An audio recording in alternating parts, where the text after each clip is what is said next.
poder hierárquico. Então, a gente já conversou, antes do intervalo, sobre o poder discricionário e sobre o poder vinculado. Agora, a gente vai trabalhar o poder hierárquico.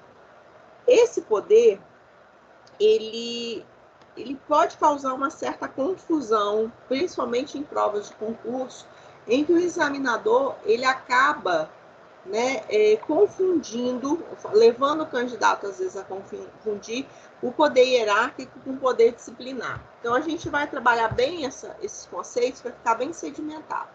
Uma dica que eu te dou, já de cara, tá? Vocês estão vendo direitinho aí o texto? A tela? Está aparecendo aqui poder hierárquico para vocês? Gente, está dando uma mensagem aqui de problemas de compartilhamento. Está aparecendo o texto? Sim, senhora. Então tá. Poder hierárquico, tá, né? Então, o poder hierárquico, gente, uma dica que eu tenho para vocês não esquecerem dele é lembrar da PM, da Polícia Militar. Porque quando a gente quer pensar num órgão, numa entidade estruturada e com uma hierarquia forte, a gente lembra da PM, né? Da Polícia Militar. Porque a gente vem logo na nossa mente o quê? Os superiores hierárquicos de patente mais elevada, mantendo um controle de hierarquia sobre os seus subordinados de patentes inferiores. Então, não significa que ocorre só na Polícia Militar, não. É um exemplo que eu estou te dando para facilitar o seu aprendizado. Então, vamos lá. O poder hierárquico, ele caracteriza-se por níveis de subordinação e de hierarquia que só existentes no âmbito de uma mesma pessoa jurídica, estabelecida entre agentes e órgãos de uma mesma entidade. Então, veja bem, não há que se falar do uso do poder hierárquico de um ente para outro ente, de forma nenhuma. O poder hierárquico ele só é exercido dentro do próprio órgão. É uma forma que o administrador tem, que o superior hierárquico tem, melhor dizendo, de fiscalizar, controlar e, se for o caso, punir. Então, esse controle hierárquico é um controle que existe o tempo todo. Quando um juiz dá um comando para o seu chefe de secretaria, espeça-se mandado de citação e intimação. Quando ele fiscaliza os processos que estão lá dentro do cartório, quando ele cobra, olha, cadê os processos que ficaram de vir concluso hoje? Quando ele está fazendo isso, ele está fazendo o quê? Ele está mantendo um controle hierárquico sobre os seus servidores, sobre os servidores daquela vara, daquele cartório, certo? Então, ali existe um controle que ele existe a todo momento. O controle hierárquico, ele está a todo momento. O seu chefe, o seu superior, está a todo momento te controlando, te fiscalizando, porque se você praticar um ilícito, ele vai te punir, tá certo? Então, a gente vimos que usa-se o vocábulo vinculação para se referir à relação não hierárquica que existe entre a administração direta e as entidades de administração indireta. Então, olha só, a gente estudou naquelas primeiras aulas lá, né, presenciais na faculdade, que os órgãos, né, os entes da administração direta, União, Estados, Distrito Federal e municípios, eles criam, através de lei, entes de administração indireta. Esses entes que são criados, eles têm uma relação de vinculação com quem os criou, com a administração direta, tá? Mas não existe poder hierárquico ali, porque não há que se falar poder hierárquico de um ente para outro. Poder hierárquico é só na estrutura interna daquele órgão, tá certo? Então, olha só, seguindo aqui, se o superior hierárquico possui a prerrogativa de dar ordens, que é o poder de comando, ao servidor público, incumbe o dever de obediência às ordens de seus superiores, exceto quando manifestamente ilegais, o que, inclusive, leva o dever de representação contra a ilegalidade. Olha só, se existe um superior hierárquico, existe quem está subordinado a ele que tem que receber as ordens. Mas vocês já estudaram lá em direito penal que você é obrigado a aceitar as ordens quando elas não são manifestamente legais. Se elas forem manifestamente legais, você não é obrigado a obedecer a ordem. Caso contrário, você é, porque existe sobre você, servidor, um poder hierárquico. Também o poder hierárquico, o poder de fiscalização e o poder de controle, que é o que eu te falei. Então, o poder hierárquico, ele não é exercido de vez em quando, não. O poder hierárquico, ele é exercido pelo superior o tempo todo sobre aqueles servidores que são subordinados a ele naquele órgão, naquele ente. Ou seja, o presidente do tribunal, ele é o chefe máximo do poder judiciário estadual. Então, ele que mantém o controle e a fiscalização sobre os juízes, sobre os demais servidores.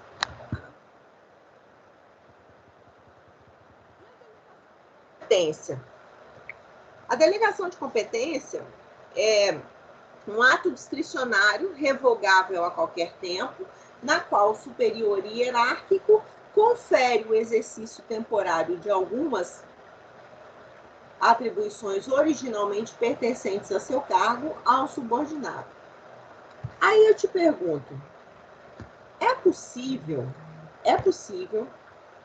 que um servidor, ele, melhor dizendo, um chefe, ele delegue uma competência a outra ao subordinado dele para a prática de determinado ato?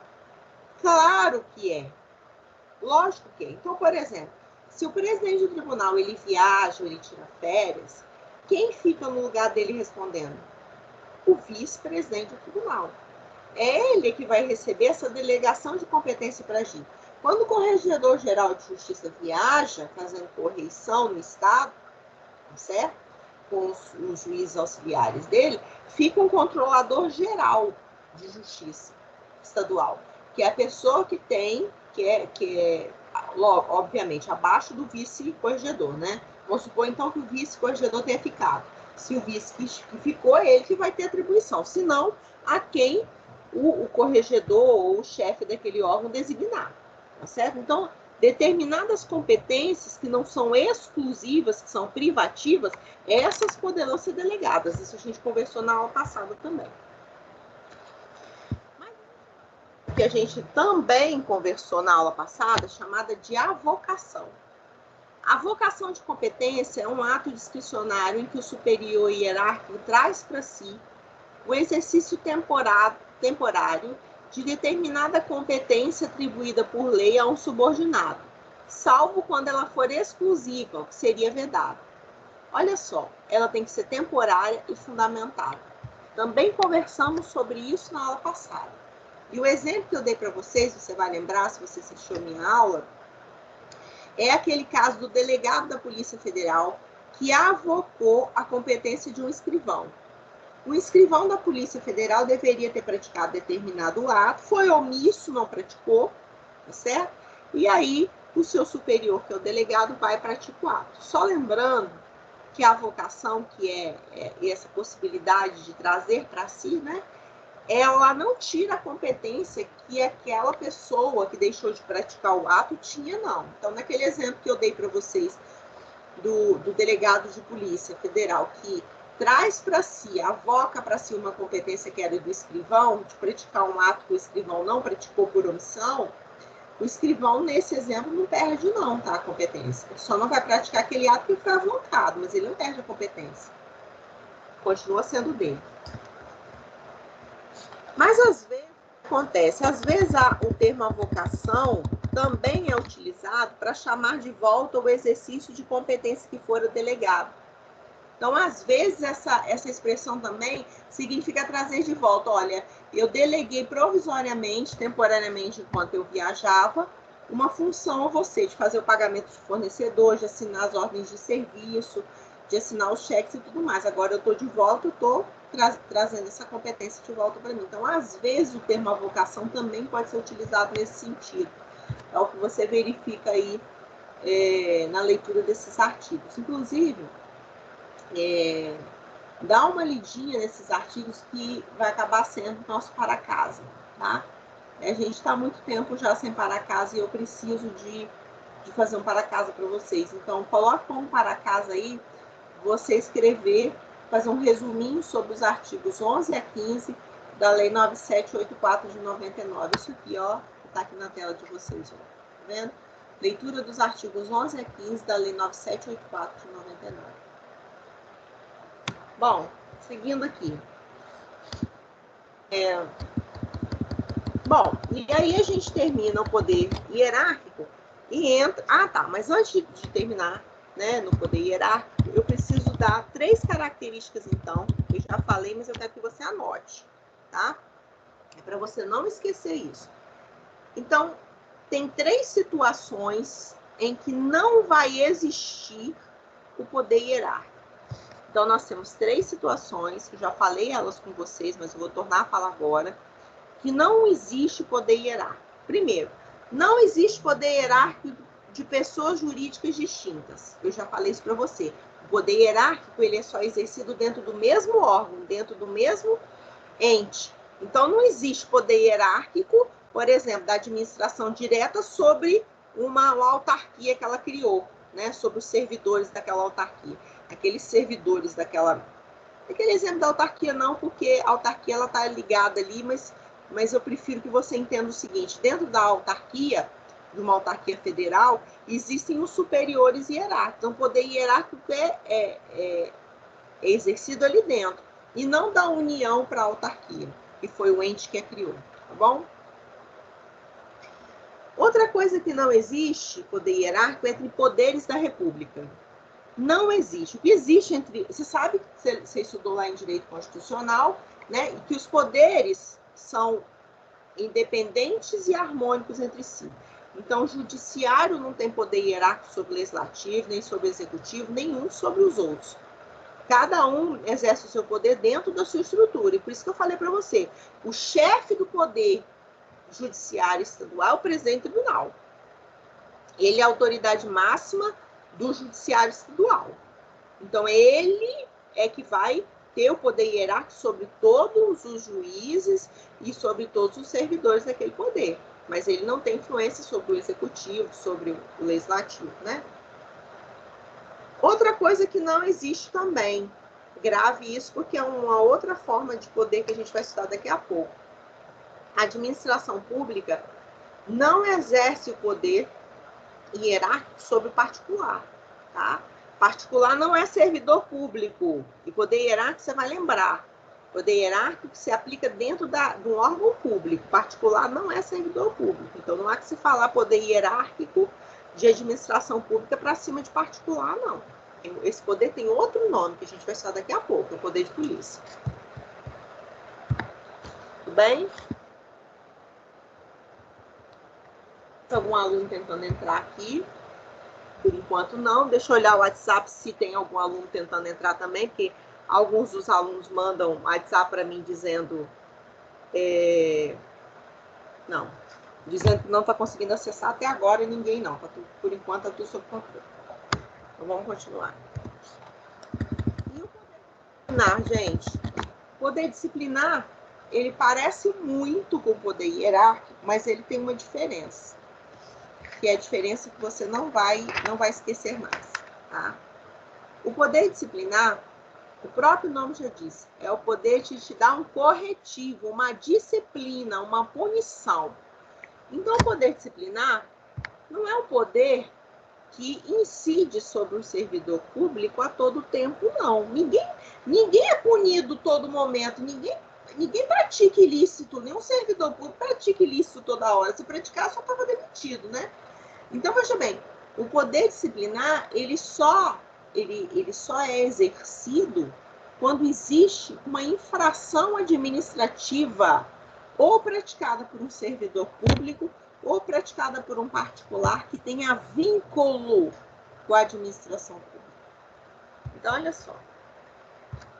O poder disciplinar trata-se de um poder-dever que possibilita a administração pública punir internamente as infrações funcionais de seus servidores e punir infrações administrativas cometidas por particulares a ela ligados mediante algum vínculo jurídico específico.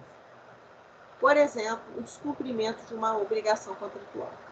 Então, olha só. O poder disciplinar, olha que interessante. Diferente do que ocorre com o poder hierárquico, que ele só tem abrangência dentro daquele ente, dentro estrutura dentro daquele órgão, o disciplinar, ele é mais abrangente. Tudo bem que ele não é exercido a todo momento, ele só é exercido quando existe alguma infração administrativa. Então, se um servidor causou um dano erário, feriu um dos princípios da Constituição, foi um caso de enriquecimento ilícito, tudo isso, se qualquer infração que ele tenha cometido, a ele vai ser aplicado uma penalidade, através do processo administrativo disciplinar. Isso é poder disciplinar. Da mesma forma que se eu tenho um contrato com a administração pública, a minha empresa é a ECO 101, certo? E a minha empresa, sou representante legal da empresa. E lá no contrato administrativo que eu tenho com a União, diz que se eu atrasar a obra, me será aplicada uma multa contratual. Veja bem, essa multa contratual é o exercício do poder disciplinar que a administração está exercendo sobre a minha empresa, porque eu tenho um vínculo, minha empresa tem um vínculo com ela. Qual é o vínculo? O contrato administrativo. Então, repare, a administração pública vai punir o seu servidor, porque cometeu uma falta, ou vai punir um particular que com ela detém algum tipo de vínculo. Esse exemplo que eu te dei, um contrato administrativo. Tudo certo, gente? Tudo. Tudo bem? Se alguém tiver alguma dúvida, pode perguntar, tá? Presencial, eu tô olhando pro rostinho de vocês e tô vendo aquela cara de interrogação. Aqui não tem como, que eu não tô vendo vocês, né? Então, para mim é muito difícil, porque eu não tenho feedback aqui, né? Então, eu preciso que vocês me falem se vocês não estão entendendo, que eu dou uma parada e volto, tá bom? Bom, seguindo então, quando a administração ela aplica uma sanção, tá, disciplinar a um agente público, essa atuação decorre imediatamente do poder disciplinar, imediatamente do poder hierárquico. Como assim, Giovana? Imediatamente do poder disciplinar, imediatamente do poder hierárquico. Porque, veja bem, gente, se eu sou um agente público, né? Se eu sou um servidor público, eu estou a todo momento sofrendo, né, a incidência do poder hierárquico do meu chefe sobre mim. Todo momento ele está me controlando, todo momento ele está me fiscalizando. Então, é por isso que decorre, né, imediatamente do poder hierárquico. Mas imediatamente do poder disciplinar, por quê? Porque se eu praticar uma infração, ele vai aplicar uma penalidade em mim. Então, essa penalidade é o uso do poder disciplinar. Disciplinar. Lembra daquela expressão, sua mãe está te disciplinando, sua mãe está te corrigindo. É porque você fez alguma coisa errada. Tá? A regra geral é a existência de alguma discricionariedade no exercício do poder disciplinar, ao menos com relação à escolha ou à graduação da penalidade. Isso não afasta o dever de punir do infrator. Olha só. O dever de punir, gente, esse aí você esquece. Esse não tem como não ser aplicado. O primeiro dever que a gente abriu a aula falando hoje foi o dever de agir do administrador público, sob pena de ser considerado abuso de poder dele. Lembra? Foi uma das primeiras coisas que eu falei na aula de hoje.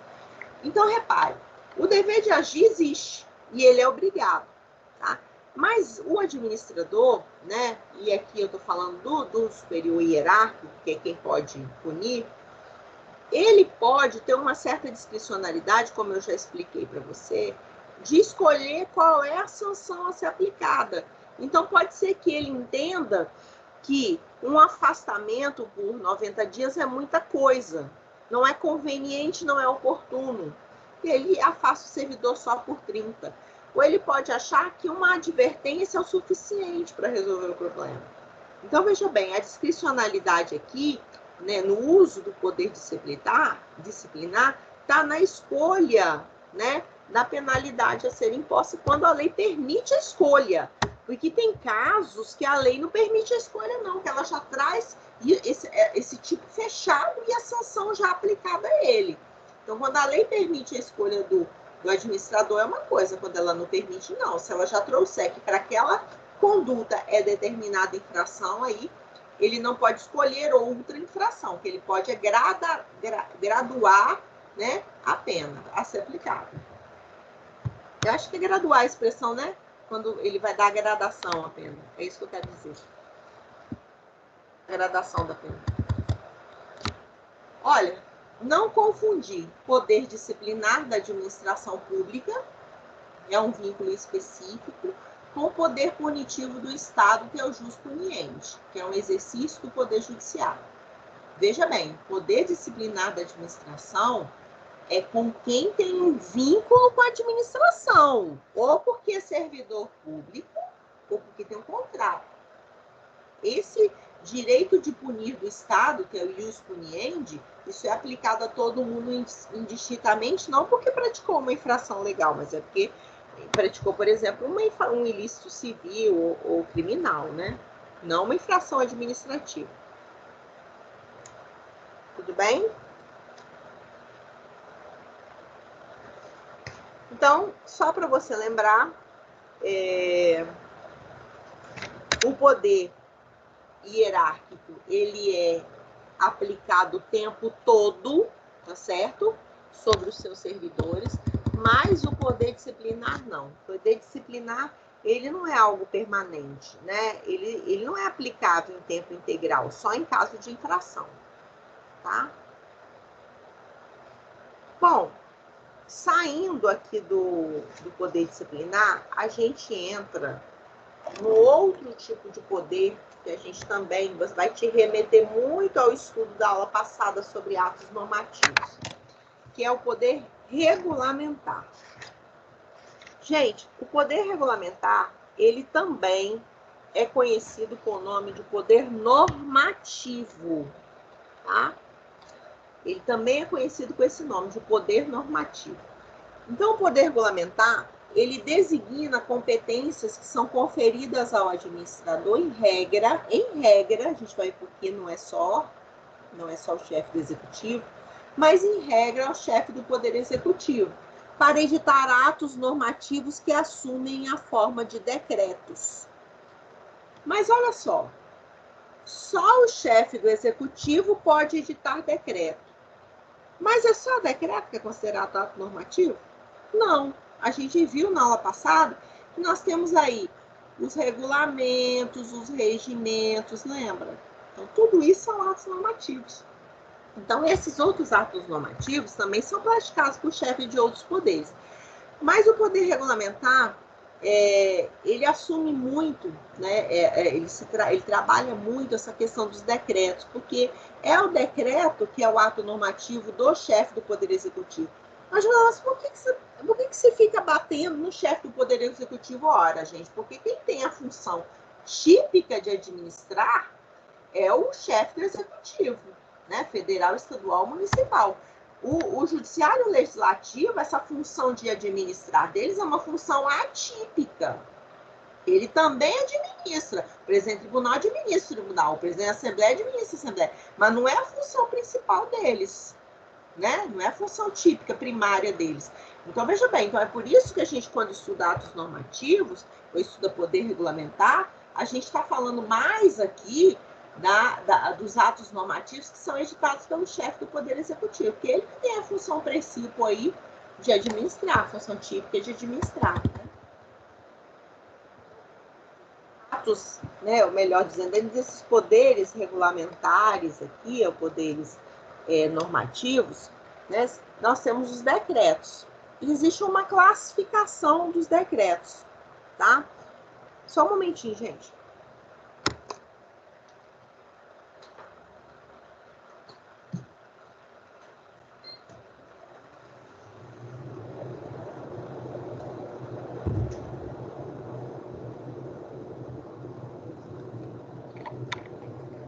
Quente pra caramba aqui, vou ligar o ar.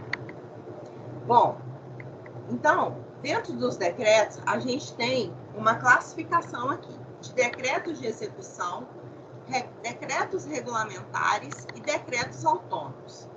Tem diferença? Tem. Muita diferença entre um e o outro. Você vai entender agora. Os decretos, primeiro vamos acompanhar o texto. Não esquecer, no entanto, que no Brasil, diversas autoridades administrativas, que não o chefe do Poder Executivo, editam atos administrativos normativos. A gente estudou lá na aula passada. Tem atos normativos que são editados ali pelos ministros, né? Pelos chefes de poder, que não são necessariamente decretos, não são expedidos pelo chefe do Poder Executivo. Então, existem outros atos normativos. Mas nós vamos bater aqui hoje no decreto, tá bom? Então, a primeira classificação aqui é decretos de execução, tá? E decreto regulamentar. O decreto de execução busca a fiel execução de uma lei. São regras jurídicas gerais, abstratas e impessoais, editadas em função de uma lei. E o decreto regulamentar ele é expedido com estrita finalidade de produzir as disposições operacionais uniformizadoras, cuja aplicação demande uma atuação da administração.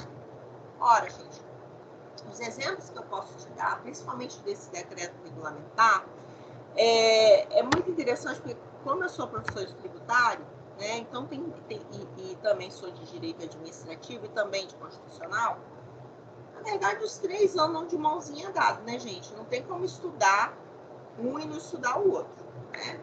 Direito administrativo está na Constituição, né? E tributário, grande parte dele também.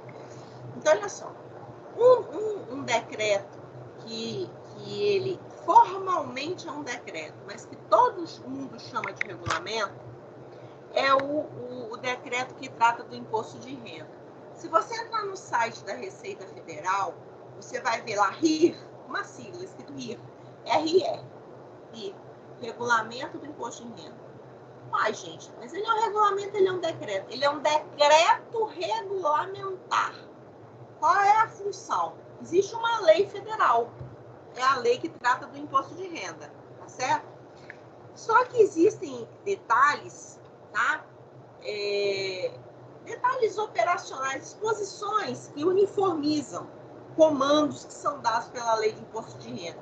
Então, tem coisa lá dentro do decreto de imposto de renda que vai trazer a separação de determinadas atividades econômicas por grupos para aplicação de alíquotas ali do imposto de renda pessoa jurídica.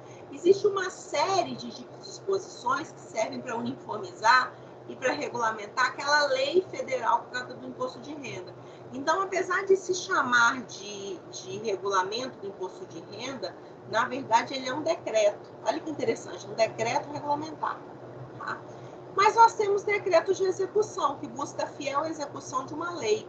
São regras jurídicas gerais, abstratas, impessoais, editadas em função de uma lei. Olha, saiu uma lei dizendo aí que tem que ser pago, né? A lei federal tem que ser pago R$600 durante 3 meses aos profissionais autônomos e liberais, né? Profissionais liberais diante dessa pandemia. Ora, essa matéria precisa ser, às vezes, esmiuçada, detalhada, né? Isso pode vir através de um decreto de execução, ou até mesmo através de um decreto regulamentar.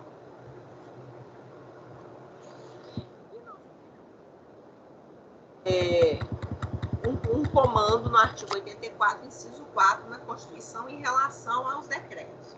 Eles não são passíveis de delegação, então os decretos não podem ser delegados. Então, só quem pode editar um decreto é o chefe do executivo.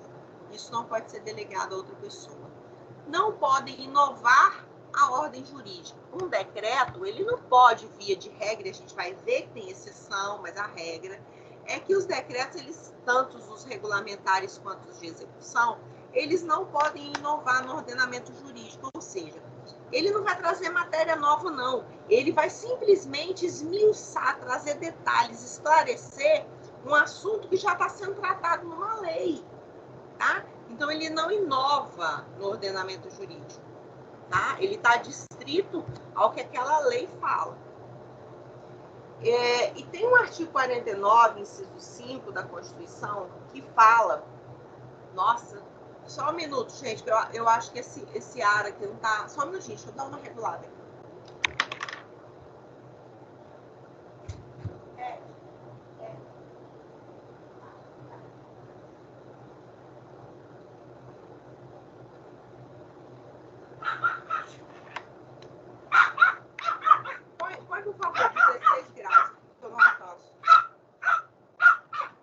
Valdo, chega. Bom, então, o artigo 49, inciso 5, trabalhar em casa é ótimo, né? Cara de cachorro latindo, tem gente falando, né? E a gente, vai pra lá, vai com o seu pai, vai. Pode deixar ele, cachorro.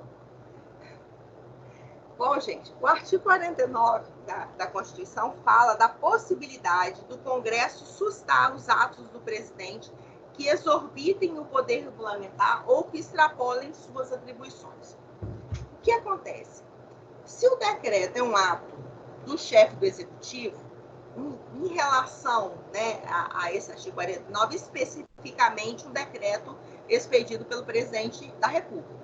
O que acontece? Se o presidente da República extrapolar através de um decreto, né, tratar de uma matéria que não é competência dele, né, exorbitar, então, o poder regulamentar, o que o Congresso faz? O Congresso susta, ou seja, ele não deixa nesse decreto entrar em vigor, tá?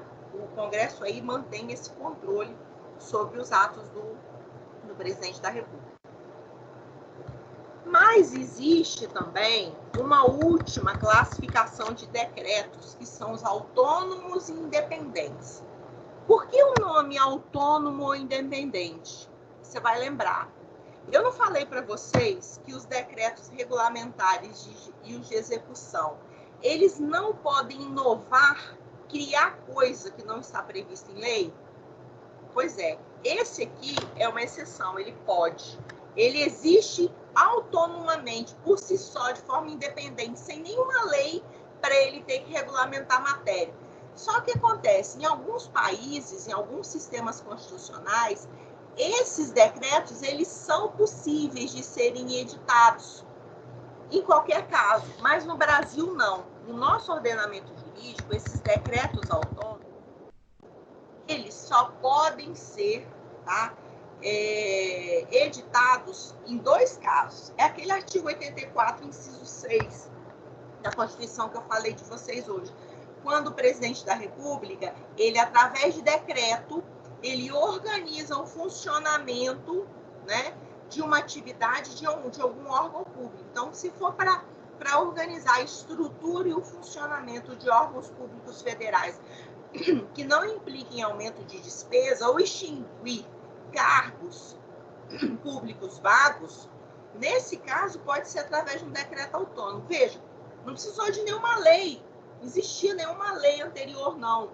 Mas como esses dois casos, existe uma previsão na Constituição, mesmo que não exista nenhuma lei, o presidente da República pode organizar cargos, extinguir cargos e organizar o funcionamento, a estrutura de um órgão federal, por exemplo, os ministérios. Quando o Bolsonaro pegou, juntou o ministério, separou o ministério, renomeou o ministério, fez aquela reorganização no funcionamento dos ministérios, né? O que ele fez? Ele mexeu no funcionamento, mas ele não alterou a despesa. Então, ele pôde fazer por decreto. Da mesma forma, se ele tiver que extinguir um cargo ou uma função, cargo vago, né? Um cargo federal vago, ele extingue através de decreto. Um decreto o quê? Um decreto autônomo. Então, decreto autônomo ou independente, no nosso ordenamento jurídico, só é possível nos casos, esses dois casos que eu falei, que estão no artigo 84, inciso 6 da Constituição, que é essa organização e funcionamento dos órgãos da administração pública, que não gerem despesa, e na extinção de funções e cargos públicos, cargos vagos. Tá? Bem? Até aqui? Então, o que a gente vai ver mais no nosso ordenamento jurídico, em que se refere ao poder regulamentar, né, de poder criar esses atos normativos, aí, especialmente os decretos, vão ser os decretos de execução e os regulamentares. Esses decretos autônomos, raramente você vai ver, você só vai ver naqueles dois casos que eu te falei. Tá? Deixa eu ver se tem mais alguma observação. Bom, e tem os regulamentados autorizados, que são normas secundárias que têm como destinatários órgãos administrativos, de natureza eminentemente técnica. A ideia aqui é trazer algum comando do superior para algum órgão administrativo que tem alguma função técnica, ou algo ambiental, relacionado a obras e serviços, e aí sai uma norma secundária, tá? Que é um regulamento autorizado, de um superior hierárquico para organizar determinada atividade técnica dentro de um órgão administrativo. É vedada a utilização de regulamento autorizado como substitutivo de atividade legisladora, ou seja, mesmo o regulamento ou qualquer decreto, ele nunca vai poder substituir a lei, né, gente? Então, a lei, a competência, as matérias que devem ser tratadas por lei ordinária ou lei complementar, jamais poderão ser tratadas por decreto ou por regulamento, né? De forma nenhuma. Mas, na fixação de normas técnicas, os parâmetros e diretrizes devem constar em lei, tá? Para funcionar como complementos. É vedada a delegação legislativa em branco. O que é uma delegação legislativa em branco? É a lei trazer que é possível, né, delegar a competência para outrem, sem especificar quem é esse outrem, quem é essa matéria. Então, mesmo a delegação de competência tem que dizer o que está se delegando. Está se delegando o quê? A edição de atos normativos? Está se delegando o quê? Então, até para se delegar uma competência, por exemplo, precisa se especificar o que é, não pode ser em branco.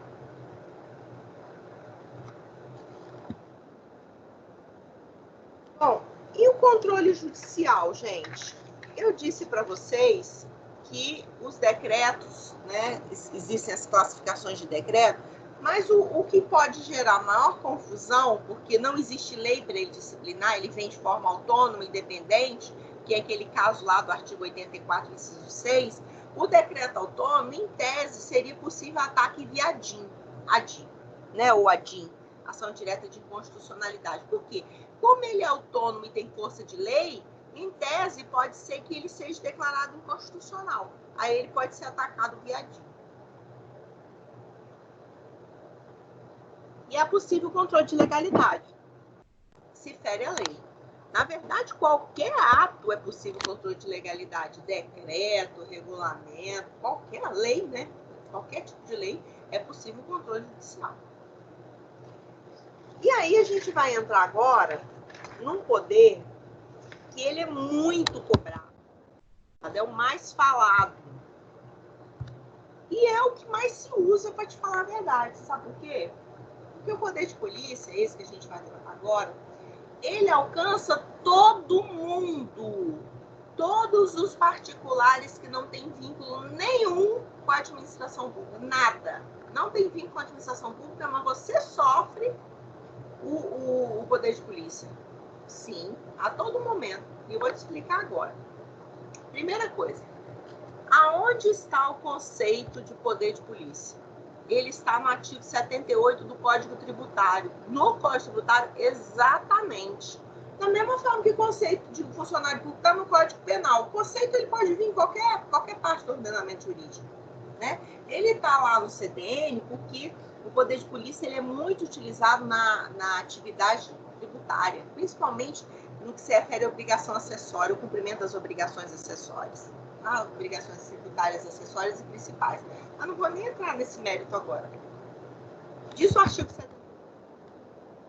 Considera-se poder de polícia a atividade da administração pública que, limitando ou disciplinando o direito, interesse ou liberdade, regula a prática de um ato ou abstenção de um fato, em razão de interesse público concernente à segurança, à higiene, à ordem, aos costumes, à disciplina da produção e do mercado, ao exercício de atividades econômicas dependentes de concessão ou autorização do poder público, à tranquilidade pública ou respeito à propriedade e aos direitos individuais e coletivos.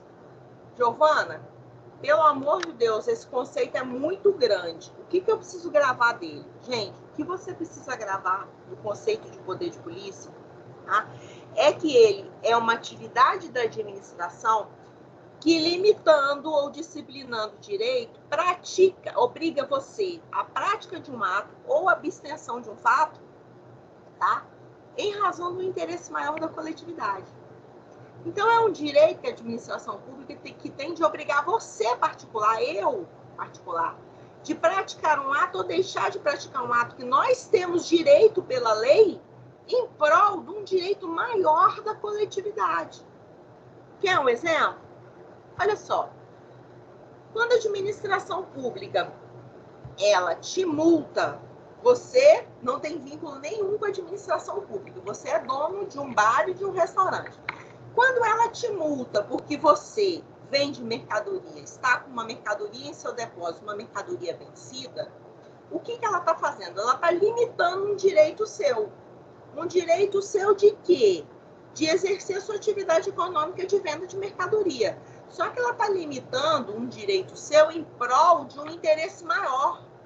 Um direito maior, que é o da coletividade, a saúde, o bem-estar da coletividade. Quando você está vendendo um produto que está vencido, você está colocando em risco, pode ser que mate alguém, pode ser que intoxique alguém, não pode. Então está limitando o quê? Está limitando um direito seu de exercer a sua profissão, de exercer a sua atividade laborativa, sua atividade econômica, em prol da coletividade.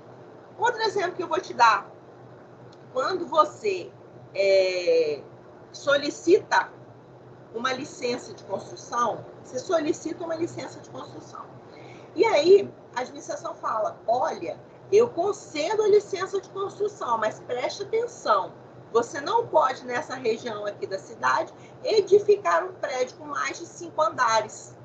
Ou você tem que guardar uma distância de 2 ou 3 metros entre um prédio e outro. Olha só, eu estou te dando a licença de construção, mas se você descumprir, eu casso a sua licença.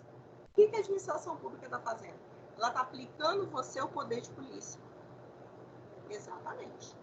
Quando ela aplica uma multa em você porque você ultrapassou a velocidade permitida para a via, tinha que andar 80, você passou a 90, ela usou o poder de polícia. Quando o guarda de trânsito lavra uma multa e manda guinchar o seu carro, que você parou na frente de uma vaga bem grande escrito lá, não estacione, garagem. O que ela está fazendo com você? Ela está cerceando um direito seu de estacionar ali. Ué, mas sabe por quê? Porque você está infringindo o Código de Trânsito, não pode estacionar na frente de garagem. Da mesma forma que você sabia que a administração pública pode obrigar você, como aconteceu, está acontecendo agora, através de um decreto estadual, de que todo o comércio fique fechado, que não seja atividade essencial. Isso é um exercício do poder de polícia que a gente vai ver daqui a pouco, de forma preventiva, através da edição de um ato normativo. O decreto do governador dizendo, não é para abrir. Ué, mas eu não tenho meu direito constitucional, meu direito constitucionalmente previsto de exercer minha atividade econômica, abrir meu bar? Tá, você tem, mas olha só, eu estou usando o poder de polícia para limitar o seu direito, para você não abrir o bar e o seu restaurante em prol de uma situação muito maior, que é a saúde e o bem-estar da coletividade. Isso é o uso do poder de polícia. Da mesma forma que o governador do estado pode baixar um decreto mandando todo mundo ficar preso dentro de casa. Ah, pode, por causa da pandemia. Pode, por causa da pandemia. Ou pelo menos aquelas pessoas que já estão confirmadas, elas são obrigadas, né, a ficar em quarentena. Então, veja bem. Por quê? Porque está limitando seu direito. Que direito seu? De ir e vir. Por quê? Em prol da segurança da coletividade. Então, veja bem. Eu posso passar a noite inteirinha aqui enumerando para você várias situações que são decorrentes do uso do poder de polícia. Então, o que eu quero que você grave? Toda vez que a administração pública, através de uma atividade administrativa, ela limita ou disciplina um direito, tá? Obrigando a gente a praticar um ato, ou abster, deixar de praticar em prol do bem maior da coletividade, isso é o uso do poder de polícia. Então, diferente do poder hierárquico e diferente do poder disciplinar, o poder hierárquico só atinge os servidores públicos dentro daquele próprio ente ou dentro daquele próprio órgão. O poder disciplinar atinge os servidores que cometeram alguma infração administrativa e quem tem algum vínculo com a administração pública. E o poder de polícia? Alcança qualquer um com vínculo sem administração pública, que somos nós particulares. Bem, gente, viu o Apolo aqui, né, participando da aula? Olha, mas ele estuda muito direito. Dá um tchau pro pessoal, meu filho. Ei, gente! Estou aqui, ó, na aula de direito administrativo. Vamos continuar? Tudo bem? Posso continuar? Então vamos. Bom, portanto, o poder de polícia é um instrumento conferido ao administrador que permite condicionar, restringir, frenar o exercício de atividade, uso e gozo de bens e de direitos pelos particulares em nome do interesse coletivo. Foi o que eu falei. Existe aí uma predominância do interesse público sobre o particular, também já falei, e o poder de polícia ele é desempenhado por vários órgãos administrativos. A pergunta que não quer calar é a seguinte: é possível que um particular exerça o poder de polícia? É possível a administração pública delegar o poder de polícia a um particular? Não. Isso já foi objeto até de recursos que eu vou passar para vocês daqui a pouco. Não pode, o poder de polícia ele não pode ser delegado a um particular de forma nenhuma, tá bom? Só quem pode é a administração pública. Então, é competente para exercer o poder de polícia administrativa sobre uma dada atividade um ente federado a qual a Constituição Federal atribuiu competência para legislar. Então, quem pode aplicar o poder de polícia? A União, os estados, o Distrito Federal. Olha lá, a competência para o planejamento e o controle do uso e ocupação do solo urbano é dos municípios. Então, cabe aos municípios o quê? O exercício do poder de polícia relacionados com a concessão de licenças para edificação e localização e funcionamento e também a aplicação de sanções pelo descumprimento de normas. Então, veja bem, quando eu quero uma licença para construir ou uma licença para abrir meu comércio, eu dependo do poder público municipal para isso, porque isso é assunto de interesse local. Então, é o município que regula essa matéria. E ele que me fiscaliza e ele que analisa se é conveniente, né, se é conveniente ou oportuno a prática de determinado ato por mim. Tá bom?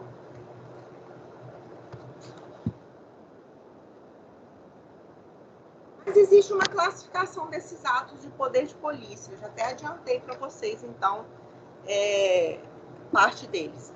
A primeira classificação dos atos de poder de polícia é em preventivo. Aí você pode pensar, gente, mas como que vai aplicar o poder de polícia preventivamente se eu nem pratiquei nada ainda? Através de atos normativos que limitam a atuação do particular em relação ao interesse coletivo. Um exemplo que eu dou para você é exatamente esse decreto estadual, né, emitido pelo governador do estado, mandando fechar todos os bares e restaurantes. Olha, o decreto, a gente não acabou de estudar que o decreto é o uso do poder regulamentar, o poder normativo, pelo chefe do executivo. Então, através de um decreto, ele, de forma preventivamente, utilizou o poder de polícia, falando, não, ninguém abre comércio se não for essencial. E razão do interesse o quê? Da saúde pública, por causa da pandemia do coronavírus. E o ato de poder de polícia ele também pode ser repressivo. São atos praticados em razão da desobediência de um ato normativo. Então, quando o poder público determina o fechamento de um estabelecimento ou aplica uma multa administrativa, ele está usando um ato repressivo. Lógico, você já praticou um ato de desobediência que estava previsto na lei, dizendo que você não podia fazer aquilo, você vai e faz. Bom, existe uma lei municipal, por exemplo, dizendo que os estabelecimentos comerciais só podem colocar mesas e cadeiras nas calçadas após as 20 horas. Essa lei existe em Ares. né, que trata da lei de ocupação do solo urbano em Linhares. Essa lei, que trata do zoneamento urbano, ela é clara, é só depois das 20 horas. Ah, mas eu coloquei antes e não fui punido. Ó, isso aí não é problema, não vamos entrar nessa seara se o bar foi punido ou não foi punido. A questão é, o uso do poder de polícia, ele pode o poder de polícia ele pode ser usado se for descumprida essa lei, e isso é o que a gente chama de forma repressiva. E o fiscalizador? O fiscalizador visa a prevenção. Pesos e medidas, por exemplo. Olha, se o seu estabelecimento ou sua atividade comercial, ela utiliza medição, por exemplo, balanças, tá? Essas balanças, você é dono de um açougue.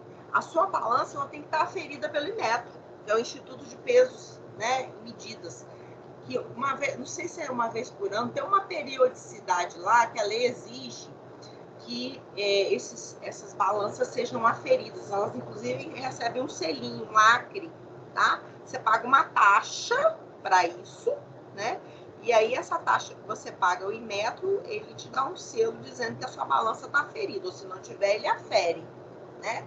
Então, veja bem, essa coisa de estar aí com as balanças aferidas é uma forma de exercício do poder de polícia fiscal. Chegou lá, viu que a sua balança não passou pela fiscalização do Inmetro, você está no sal, você vai ser multado.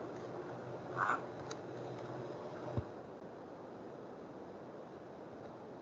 Eu comentei com vocês, ó, que eu comentei.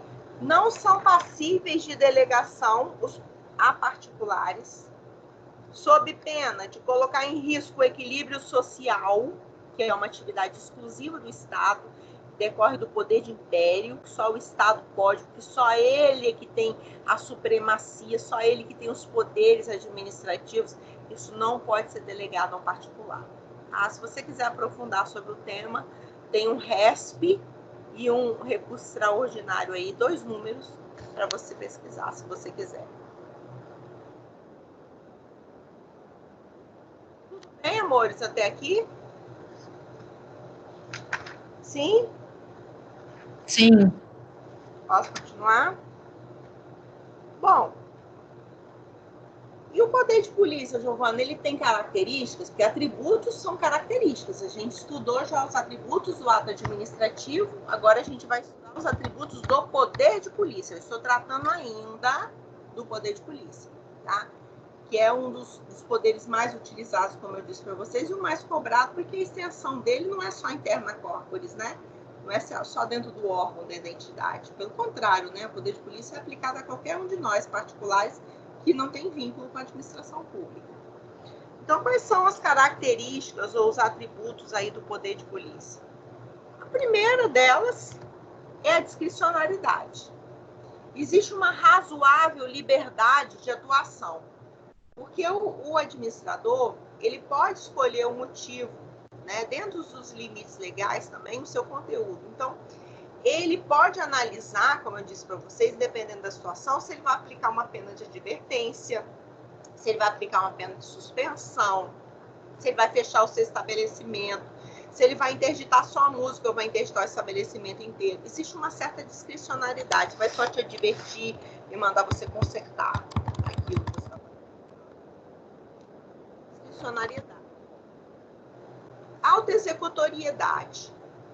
O poder de polícia, gente, ele é autoexecutório. Você já imaginou se para lavrar uma multa, porque você parou o seu carro no lugar proibido e guinchar o seu carro, o guarda de trânsito precisasse de autorização judicial? Você imaginou que bagunça que ia ser o trânsito?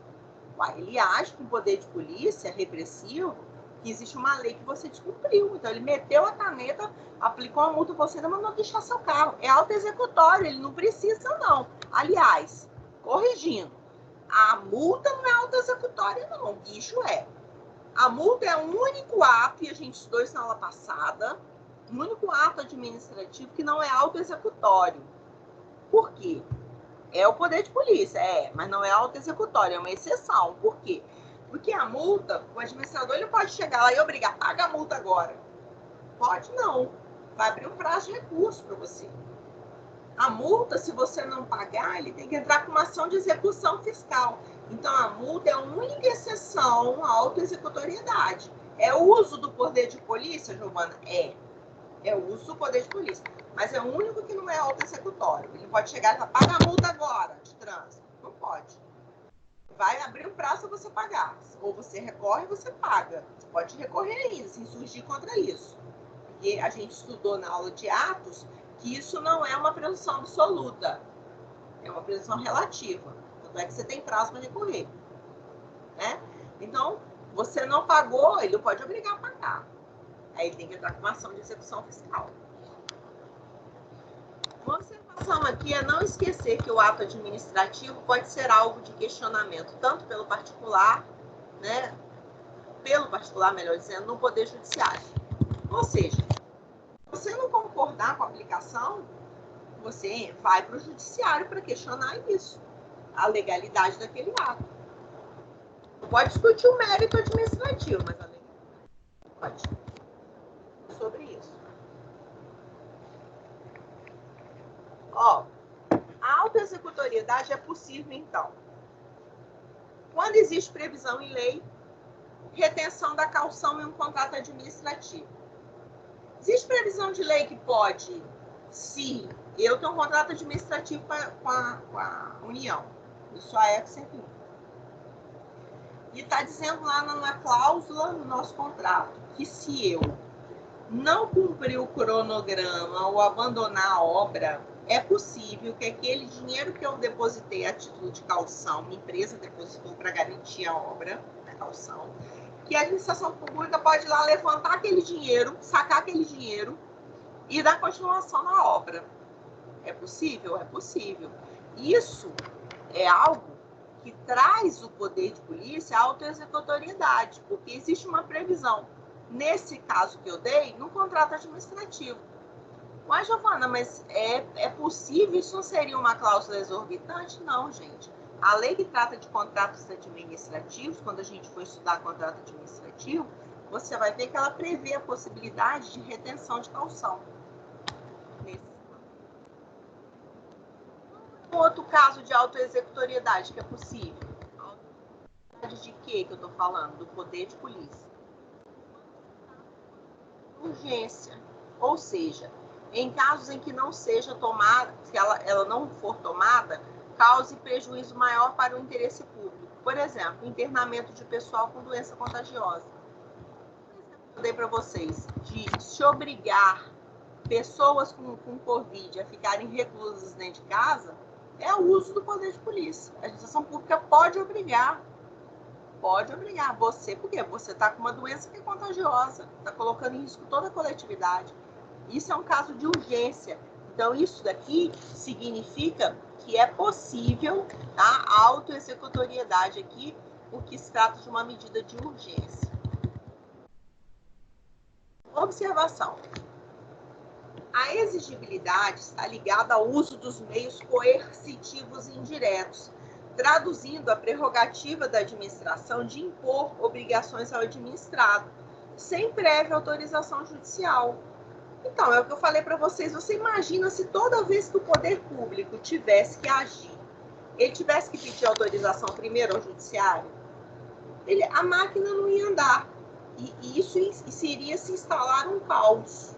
Né? O pessoal que precisasse pedir uma liminar para o juiz para determinar a internação de uma pessoa que está com Covid, se a pessoa precisasse de uma liminar do juiz para deferir, né, o fechamento dos bares, pelo amor de Deus, ia ser um caos, né? Ia morrer todo mundo. Executoriedade, gente, significa a possibilidade de execução forçada da medida. A apreensão da mercadoria também. Meu Deus, se dependesse de uma liminar do juiz para prender uma mercadoria estragada, estava todo mundo morto. Os comércios iam vender.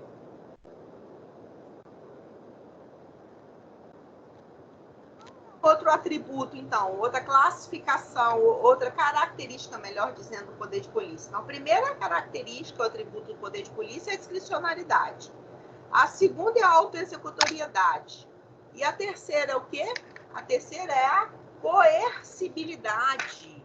Coercibilidade significa imposição coativa, com uso de força, inclusive policial. Aconteceu isso aqui, em Vitória. Contei para vocês que na aula passada, eu falei já hoje, não sei que eu dou tanto essa aula que eu já nem sei se falei ou não falei. Aquele dono de bar lá de Vila Velha, que a TV Gazeta filmou ele sendo algemado, por quê? Porque ele descumpriu o decreto. Né? Ele falou que ele ia abrir o bar dele, abriu o bar dele. O fiscal do município chegou lá e falou, fecha. Ele falou, fecho não. Ah, não vai fechar? Não, nós vamos chamar a polícia para fechar então. A polícia chegou, algemou ele, ele não quis fechar o bar, ele saiu algemado. Isso, gente, é o uso da força, isso é a coercibilidade. Mas tome cuidado, nem todo ato de polícia é dotado de coercibilidade. Por que não? Porque eu não falei para vocês que existem o poder de polícia, atos que são preventivos, como a edição de um decreto, de uma licença? Então, isso é um ato normativo, no caso do decreto, e no caso de licença, é uma autorização. É preventivo por quê? Porque você nem praticou ainda, você nem começou a construir. Você recebeu uma licença que já é uma condicionante. A licença é uma condicionante, então vai construir, hein? Mas vai construir dentro do que a lei permite, senão eu caço a sua licença. Ela é preventiva. Então, se ela é preventiva, ela ainda não é coercitiva, porque você não praticou nada de errado ainda. A licença está sendo te liberada, você nem começou a construir ainda. Né? O poder de polícia e os princípios da razoabilidade e da proporcionalidade. Ora, tudo aquilo que eu falei para você sobre agir com proporcionalidade, agir com razoabilidade, se aplica aqui no uso do poder de polícia, tá?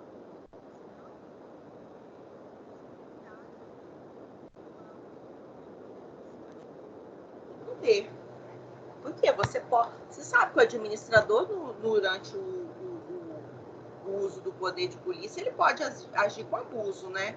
Aí já, se ele agiu com abuso no uso do poder de polícia, aí é uma questão para o judiciário resolver. Aí sim você pode levar isso ao judiciário. Então, não confundir poder de polícia administrativa com polícia judiciária. A polícia judiciária, ela trata de ilícito penal. O poder de polícia, não. Tá?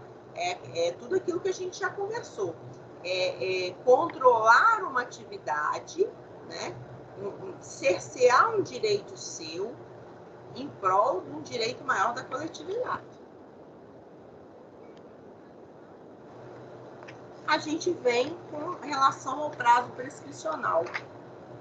Olha, a administração pública ela tem um prazo de 5 anos para entrar com uma ação punitiva decorrente do poder de polícia. Então, ela tem 5 anos para te executar uma multa. Ela tem 5 anos para obrigar você a manter o seu estabelecimento fechado. Você entra com uma ação. Não, melhor dizendo, ela vai lá e te autua. E manda você interditar o estabelecimento. E você não interdita. Ela vai chegar com a polícia, ela fecha o estabelecimento. No dia seguinte, você abre. E fica essa situação. Ou seja, você não dá cumprimento à ordem dela. Ela tem 5 anos para aplicar uma punição em você. Então, qualquer dessas punições que são decorrentes do poder de polícia, qualquer uma delas, a administração pública tem 5 anos para ingressar com uma ação na justiça e cobrar isso de você. Obrigar você a dar cumprimento. Tá certo? Gente, eu preciso saber se tem alguma dúvida. Preciso que vocês se manifestem aí, porque se não tiver nenhuma dúvida, eu vou encerrar a aula. Professora, eu estou finalizando. Pode falar. O decreto, ele tem prazo determinado? Pode ser que sim, pode ser que não. Um decreto ele pode vir com prazo determinado, ou seja, este decreto entrará em vigor na data de sua publicação e vigorará durante o período X. Pode vir com uma data determinada e pode vir que até que dure, por exemplo, a pandemia. Aí ele pode vir com uma data indeterminada. Então, ele pode vir, sim, com data determinada ou indeterminada. Entendi. E, na verdade, mas Nesse caso, no nosso decreto agora, ele tem prazo, né? Mas pode vir um outro e estender esse prazo. Entendi. No caso, se ele se omitir, a lei não traz nada, por exemplo, seria 90 dias, um exemplo. Se ele não fala nada sobre o prazo. Indeterminado.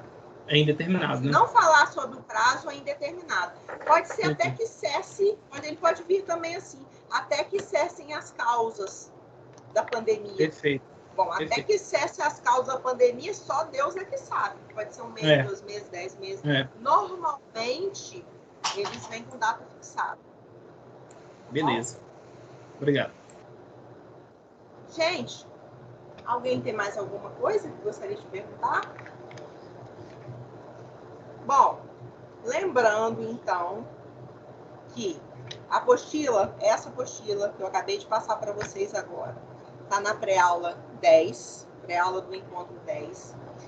A de Atos está nos encontros anteriores, certo? Todas essas aulas estão no YouTube e os links estão no AVA. Ah, Giovana, não consigo entrar no AVA de jeito nenhum, estou com problema para acessar o portal.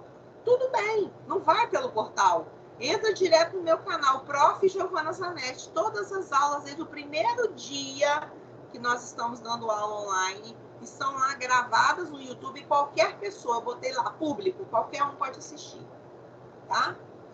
Não esqueça da sua oficial, que está lá, link para a prova oficial, do encontro 1.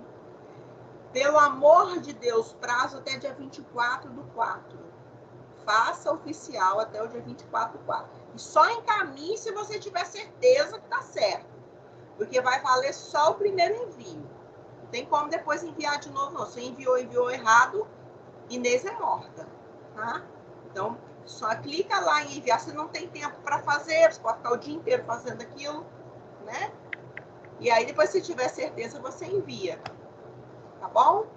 Eu não lancei a nota das parciais ainda, porque se eu soubesse, pelo amor de Deus, que eu podia fazer isso igual eu fiz a oficial, eu não tinha mandado meu e-mail, porque, olha, você não tem noção que eu tô tendo que abrir. Eu tenho 5 turmas. E dentro de cada turma tem um monte de alunos de períodos diferentes. Eu tenho que abrir e-mail por e-mail e ainda tenho que ir lá na lixeira, no spam, conferir um por um. Porque, às vezes, muita gente mandou e-mail para mim e foi lá pro spam. E eu estou tendo cuidado de olhar um por um. Aí eu tenho que imprimir uma por uma, corrigir e lançar no sistema. Então, gente, eu não tive tempo de lançar as notas, mas eu estou dentro do prazo. Eu sou uma pessoa, advogado, você sabe, que o advogado sofre com prazo, né? Mas cumpre prazo. Eu estou dentro do prazo, tá bom? Então, fique tranquilo. Nossa matéria está redondinha. Nosso plano de ensino está lindo, maravilhoso, sendo cumprido assim, ó, à risca, como se nós estivéssemos no presencial. Quem está me acompanhando nas aulas está vendo que o conteúdo que eu estou dando é realmente o que está no plano de ensino e é o que eu estou cobrando, porque tudo que eu coloquei na oficial de vocês foi eu que falei até a aula passada, não tem nada que eu não tenha falado, tá? Então, eu estou tendo todo o cuidado. Aliás, eu estou tendo um cuidado, um trabalho redobrado, para não deixar faltar nada para vocês, nem material, nem informação, tá bom? E eu criei um Instagram só para vocês. Muita gente conversa comigo por direct, eu respondo imediatamente. Eu coloquei um canal no YouTube só para vocês, né? Então, assim, estou fazendo tudo que eu posso, eu espero que vocês aproveitem o máximo e eu estou aqui inteiramente à disposição de vocês. Precisarem falar comigo, e-mail, Instagram, tá bom? E os líderes, todos os líderes têm meu telefone pessoal. Gente, se vocês não tiverem nada mais para perguntar, eu vou dar aula como encerrada agora. Semana que vem nós não temos aula, porque é feriado. Então, a gente vai se ver na outra.